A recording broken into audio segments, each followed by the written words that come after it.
Hello! Welcome po kayong muli sa ating bagong segment na DCF Podcast. So muli ay binabati ko kayo na magandang araw po sa ating mga nakikinig ngayong araw na ito. At ang ating paksa ay tungkol sa Immaculate Conception. Ito ay pinamagatang Immaculate Conception and the INC Minister or Iglesia ni Cristo Ministers. Ito po ay part 1 lamang, no? Tinutukoy ba ng Genesis 3:15 ang Immaculada Conception, no?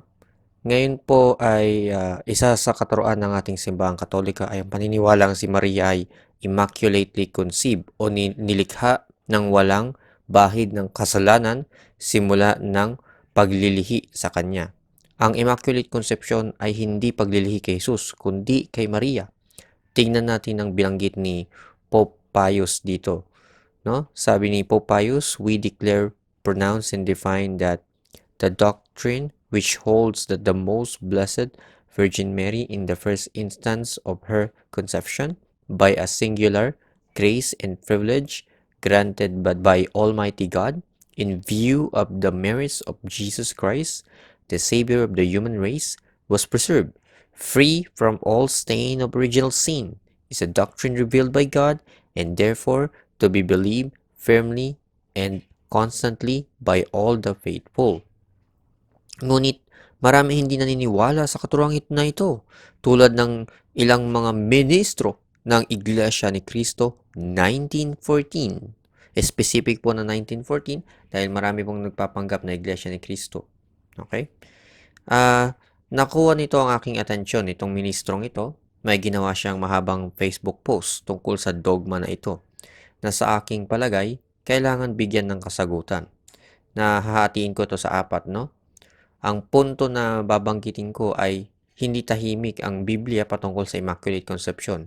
Kasi ayon dito sa ministro na ito, no amount of searching into the Holy Scriptures will be able to yield any single scriptural text that supports the dogma of the Immaculate Conception.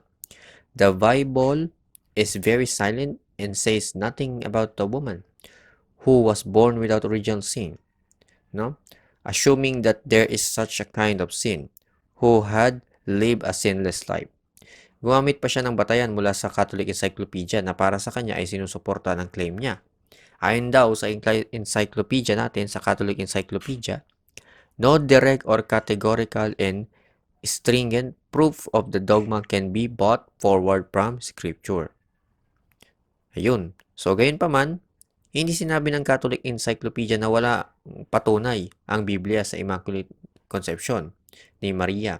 Ang punto ng encyclopedia natin ay walang explicit o tahasang ebidensya sa Biblia kung saan makikita natin ang salitang Mary is sinless. Ngunit binanggit sa encyclopedia na mayroong implicit evidence o ebidensya na nagpapahiwatig dito mula sa Biblia. Sa katotohanan, ito ang sinabi ng Catholic Encyclopedia.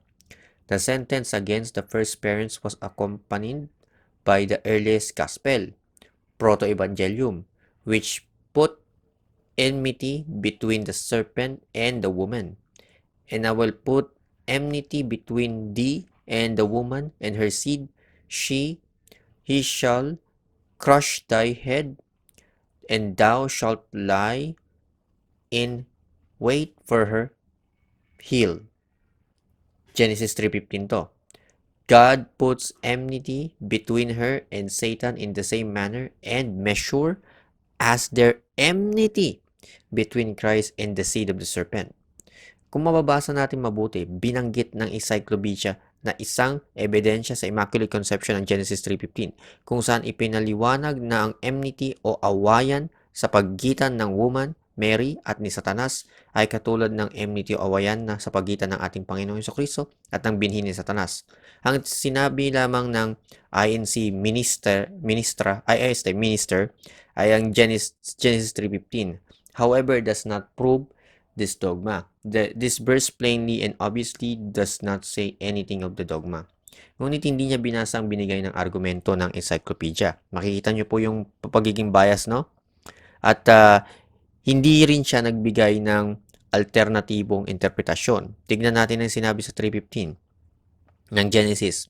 I will put enmity between you and the woman, and between your seed and her seed. He shall bruise your head, and you shall bruise his heel. Yun. Para maunawaan natin to, kailangan natin intindihin kung anong kahulugan ng enmity at paano natin ito ibibase kay Maria. Ang enmity po ay nagre-representa ng puot o pagkamuhi sa New Testament. Makikita natin na sinira ni Jesus ang alitan sa pagitan natin at ng Diyos sa pamamagitan ng kanyang sakripisyo. Ephesians 2:16. Alam din natin na ang kanyang sakripisyo ay nagbibigay ng grasya sa atin. Sa Ephesians 2:3, binanggit tayo na children of the wrath. Ito ay nangangahulugan ng pagkakaroon ng enmity o hidwaan sa pagitan natin at ang Diyos ay nilikha tayo ng may bahid na kasalanan. Ngunit sa sakripisyo ng ating Panginoon, tayo ay nagkaroon ng oportunidad na matanggap ang pagliligtas mula sa Diyos. Ang konseptong ito ay katulad ng mababasa natin sa Genesis 3:15 kung saan sinabi na may enmity sa pagitan ng binhi which is Jesus ng babae at binhi ng ahas. Ang binhi ng ahas ay nagre-representa sa atin dahil tayo ay pinaglihi ng may bayad ng kasalanan, original sin, habang si Jesus ay walang kasalanan. Gayunpaman, hindi lamang si Jesus ang may enmity sa atin, kundi pati na rin ang babae. Kung mapapatunayan natin na ang babae dito ay si Maria, na ina ni Jesus, ito ay isang patunay ng kanyang kabanalan. Alam natin na ang binhi ng babae ay si Jesus. Alam rin natin na ang binhi o seed ay tumutukoy sa anak o descendant tulad ng kung paanong si Abraham ay tinawag na ama ng mga bansa at ang kanyang mga anak ay seed. Genesis 22:18. Bukod pa dito, ang binhi ay nagmumula sa lalaki at dahil sa ang binanggit sa Genesis 3:15 ay babae imbis sa lalaki, ito ay isang propesiya tungkol sa virgin birth ni Jesus ayon sa isang non-denominational Christian ministry na Blue Letter Bible. The ultimate seed of the woman would be Jesus himself. Therefore, we have in Genesis 3:15 in the first promise of a redeemer. It is the beginning of a long line of prophecies concerning the coming of Messiah. The promised one would be from the woman's seed, an indication of the eventual virgin birth of Jesus Christ. Kung ang Genesis 3:15 ay propesiya tungkol sa panganganak ng Birhen, ito ay nangangahulugan na propesiya rin ito kay Maria. Dahil dito, klarong-klaro na si Maria ay ipinaglihi ng walang bahid ng kasalanan, tulad ni Jesus. Habang tayo naman ay nakaranas ng pagkakaroon ng bahid ng kasalanan, makikita natin kung paanong ang Genesis 3:15 ay patungkol sa Immaculate Conception kahit na marami pang batayan sa Biblia maaari nating gamitin. Sapat na ito upang mapatunayan natin ang ating dogma. Sa susunod nating video sa part 2, titignan natin kung makikita bang ng dogma ng Immaculate Conception mula sa sacred tradition sa pamamagitan ng pagtingin sa kasulatan ng mga early church fathers at iba pang medieval theologians tulad ni Saint Thomas Aquinas at ni Saint Duns Scotus, no? Bilang ito ay ang video na ito ay bilang pagsagot sa punto ng isang Facebook post mula sa isang ministro ng Iglesia ni Manalo. So magkita-kita po tayo muli sa next episode ng DCF Podcast. Maraming salamat po sa inyong pagsuporta sa aming small ministry at God bless po sa inyong lahat. Don't forget to like and share this video. God bless po. Maraming salamat.